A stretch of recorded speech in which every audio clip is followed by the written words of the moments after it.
ஆதியும் அந்தமுமாயிருக்கிற இயேசு கிறிஸ்துவின் நாமத்தினாலே உங்கள் அனைவரையும் வாழ்த்துகிறேன்.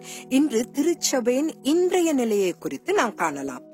இயேசு கிறிஸ்துவின் திருச்சபையானது அப்போஸ்தலர் 2ஆம் அதிகாரத்தில் பரிசுத்த ஆவியானவர் அப்போஸ்தலன் பேதுரு மற்றும் அவரோடு இருந்தவர்கள் மீது வந்த பிறகு நிறுவப்பட்டது. தேவாலயம் அல்லது சபை என்பது தொடக்கத்திலிருந்தே எப்போதும் எக்லீசியா என்று அழைக்கப்படும் ஒரு கூட்ட மக்கள் குழுவை குறிக்கிறது. அது ஒருபோதும் ஒரு கட்டிடத்தை குறிக்கவில்லை. அப்போஸ்தலர் புத்தகமும் பவுல், பேதுரு, யூதா, யாக்கோபு ஆகியோரின் அனைத்து நிருபங்களும் சபையானது எவ்வாறு இயங்க வேண்டும் என்பதை நமக்கு கற்பிக்கின்றன. துரதிர்ஷ்டவசமாக கிபி 100க்கு பிறகு திருச்சபைகளில் கள்ள தீர்க்கதரிசிகளின் கூட்டம் பரவி பண ஆதாயமே அவர்களின் ஒரே நோக்கமாக இருந்தது. அவர்கள் தேவ வார்த்தையை திரித்து மனித கோட்பாட்டை அறிமுகப்படுத்தினர். இது தேவாலயத்தை தடம் புரட்டி சத்தியத்திலிருந்து விலக செய்தது. கிபி 300 முதல் 1965 வரை முதல் நூற்றாண்டில் அப்போஸ்தலர்கள் செய்த நற்கிரியைகளை அழிக்க ரோமானியர்கள் மனித கோட்பாடுகளை அறிமுகப்படுத்தினர். பேரரசர் Constantine, Westcott, saint Augustine, Luther, Calvin மற்றும் அநேகர் தேவாலயத்தை இன்றையதை போலவே சாதாரணமாக்க புதிய மாற்றங்களை அறிமுகப்படுத்தினர். ரோமானிய மரபுகள் தேவாலயத்தை அழித்தன.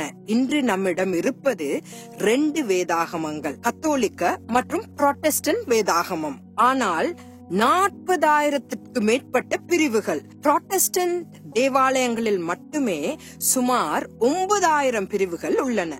கிறிஸ்துவத்தை ரோமன் கத்தோலிக்க மதம் என்று அழைக்கப்படும் மதமாக மாற்ற புதிய கோட்பாடுகள் எவ்வாறு அறிமுகப்படுத்தப்பட்டன என்பதற்கான சில எடுத்துக்காட்டுகளை நான் உங்களுக்கு தருகிறேன். கிபி 300 இறந்தவர்களுக்கான பிரார்த்தனைகள் தொடங்கின. 375 தேவ தூதர்கள் மற்றும் மரித்த புனிதர்களின் வழிபாடு செயல்படுத்தப்பட்டது. கிபி 378 மெழுகுவர்த்திகள் ஏற்றுவது அறிமுகப்படுத்தப்பட்டன. கிபி 431 தெய்வத்தாய் என்ற சொல் அறிமுகப்படுத்தப்பட்டு மரியாள் வணங்கப்படுகிறார்.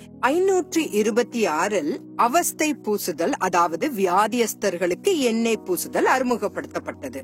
கிபி 593 போப் கிரெகரி தற்காலிக தண்டனை மூலம் ஆத்தும சுத்திகரிப்பு உபதேசத்தை அறிமுகப்படுத்தினார்.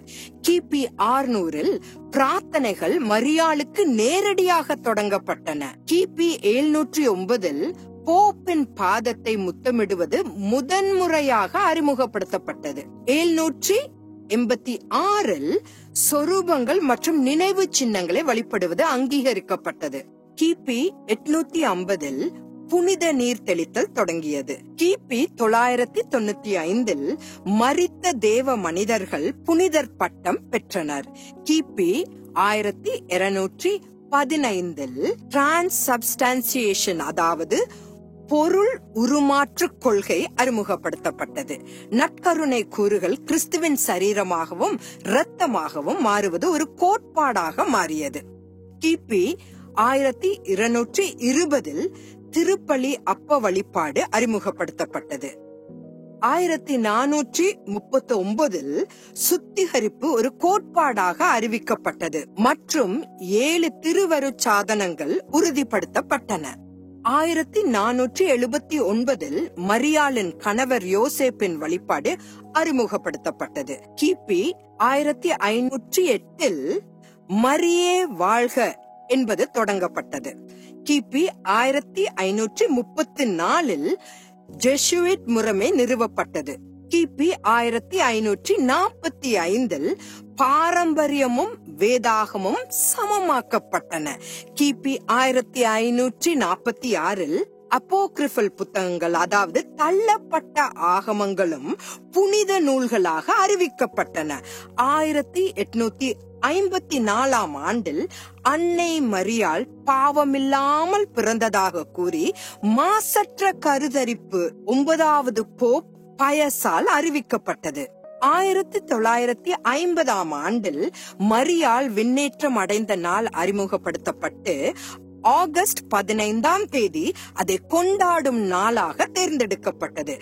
பின்னர் அவர் வானராகினியாக ஆக்கப்பட்டார். கிபி 1965 மரியாள் தேவாலயத்தின் தாயாக நியமிக்கப்பட்டார். மேலும் திருத்துவ கோட்பாடு, முன்குறிக்கப்படுதல் கோட்பாடு, விசுவாச பிரமாணம், குழந்தை ஞானஸ்தானம், உறுதிப்படுத்தல், புது நன்மை, அட்வென்ட் சீசன், புனித வெள்ளி, ஈஸ்டர் மற்றும் கிறிஸ்துமஸ் ஆகியவையும் தேவாலயத்தை சத்தியத்திலிருந்து விளக்கின. ஏனெனில் அவை வேதத்தோடு ஒத்து போவதில்லை. இப்போது இயேசு கிறிஸ்து விரைவில் தோன்ற போகிறார். கிறிஸ்தவர்கள் என்று அழைக்கப்படும் நாம் வேதாகமத்தை படித்து ஆராய்ந்து நம் வாழ்க்கையில் தேவையான மாற்றங்களை செய்ய வேண்டும் என்பதுதான் இந்த தியானத்தை கேட்பவர்களுக்கு எனது தாழ்மையான வேண்டுகோள். இவற்றில் நாம் பின்தங்கி இருக்க கூடாது. தேவ சித்தமாயின் நாளை சந்திப்போம். ஆமென்.